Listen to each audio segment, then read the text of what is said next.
You're listening to Neuro Frontiers on ReachMD. On this episode, we'll hear from Dr. Jennie Taylor, who's an associate professor of neurology and neurological surgery at the University of California, San Francisco.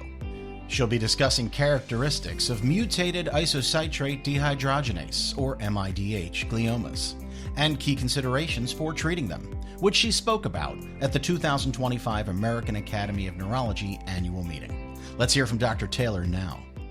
To talk a little bit about what makes these isocitrate dehydrogenase, or IDH, mutant gliomas unique from other types of tumors that arise in the brain, of which there are over 100, is this specific mutation within the isocitrate dehydrogenase pathway. So this is a functional enzyme that is present both in the mitochondria as well as in the cytoplasm of cells and is involved in the Krebs cycle.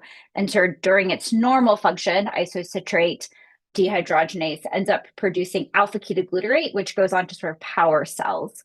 And when this is mutated, for reasons that are not known, within brain tumors, the alpha-ketoglutarate gets translated into 2-hydroxyglutarate. And what we've learned about 2-hydroxyglutarate is that actually is an oncometabolite. So it promotes inappropriate cell division, DNA methylation, DNA demethylation, and tumor formation. This is a slow process. These tumors happen more commonly in younger individuals.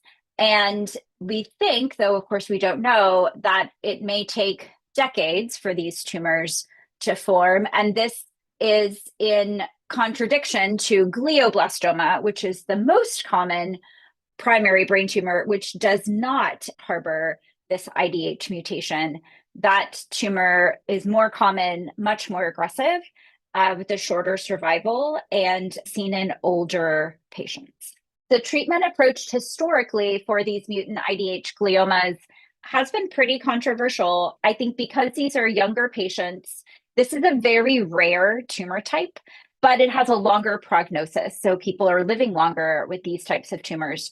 So if you add up all of the patients who are living with the primary brain tumor, actually a lot of them end up having mutant IDH gliomas versus glioblastoma, who have a shortened survival. And because of that, deciding the best course of treatment has historically been a bit controversial, and that's because of the balance of quality of life that we're trying to help these patients preserve over potentially the course of decades. So long-term effects of things like radiation therapy and certain chemotherapies can, while help extend life, really significantly affect cognition, workability, seizures, and other key quality of life factors for patients. So it's really a very personalized approach. I think one of the key components is how much of this tumor can be resected and how can that be done safely. These IDH mutant gliomas are within a category, which does include glioblastoma, of diffuse gliomas. So I describe this often to patients as weeds in a garden where the surgeon's trying to pull out a chunk of weeds, but we know there to be diffuse or microscopic disease always left behind. And so how much is able to be removed, and therefore how much has to be left behind for maximal safe resection, often is one of the key factors that dictates decisions of treatment.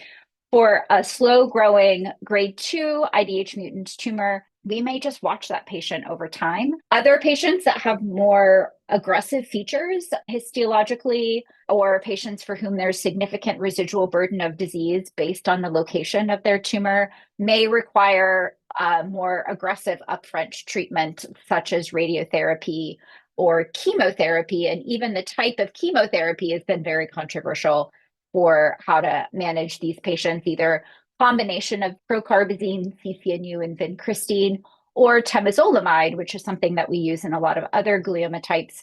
And again, thinking about the long-term effects of those different treatments. That was Dr. Jennie Taylor discussing characteristics of mIDH gliomas and how to treat them. To access this and other episodes in our series, visit Neuro Frontiers on ReachMD.com, where you can be part of the knowledge. Thanks for listening.